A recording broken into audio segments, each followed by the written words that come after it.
Next week, Jewish people around the world will celebrate Passover, which commemorates the Exodus story.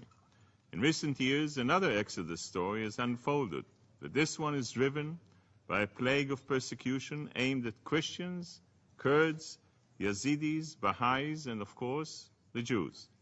For more than 2,500 years, 1 million Jews lived peacefully in Arab lands. In 1947, the situation changed dramatically. Following the UN vote to establish a Jewish state, Arab governments turned on the Jewish citizens. From Baghdad to Sana'a to Tripoli, thousands of Jews were murdered in violent riots, and hundreds of thousands were forced to run for their lives. Mr. President, radical Islamists have a saying, first the Saturday people, then the Sunday people. Having succeeded in driving the vast majority of Jews out of the Arab lands, extremists have turned on the Christians. At the turn of the 20th century, Christians comprised 26% of the Middle East's population. Today, that figure is less than 10%.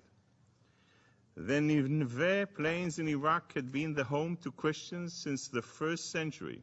ISIS tore through the region, desecrating churches and destroying artifacts. Christians were given the grim choice of converting to Islam or face death by beheading, stoning, or crucifixion. Fearing for their lives, tens of thousands of Christians have fled to northern Iraq and taken refuge in Kurdistan. Kurdish forces are fighting valiantly to defend their homes and push back the extremist threat. In December, Kurdish fighters broke the ISIS siege on Mount Sinjar, freeing thousands of Yazidis and Christians. The Kurds are the leading force in the fight against ISIS. They have shown tremendous courage and fortitude. The Kurds need the support of the international community, and they deserve political independence. Mr. President, the persecution of minority isn't just taking place at the hands of extremist groups. Last year, Islamic police in Saudi Arabia stormed a Christian prayer meeting and arrested its entire congregation, including women and children. Arresting someone for praying is like arresting someone for having lunch. One is feeding his hunger, and the other is feeding his faith. In 2013, 3 Iranian Christians were caught selling Bibles, found guilty, and I quote, of crimes against state security, and sentenced to 10 years in prison. In 2013, Ayatollah Khamenei issued a fatwa in which he branded the Baha'is as deviants. At his direction, Iranian Baha'is are arrested, tortured, and denied most basic rights, including the right to study at universities. Mr. President, there's only one place in the Middle East where minorities have the freedom to practice their faith, to change faiths, or to practice no faith at all, and that is Israel.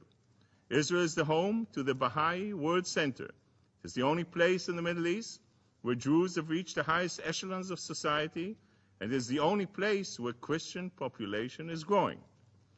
Since Israel's establishment in 1948, its Christian communities have expanded more than 1,000%, and Israeli Christians served in our parliament and on our Supreme Court.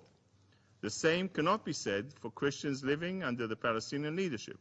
Since Hamas took over in 2007, half the Christians community has fled Gaza. After the PA took control of Bethlehem in 1995, Palestinian gunmen seized Christian homes and looted the Church of Nativity. Owing to this persecution, the city's Christian population fell by nearly 70%.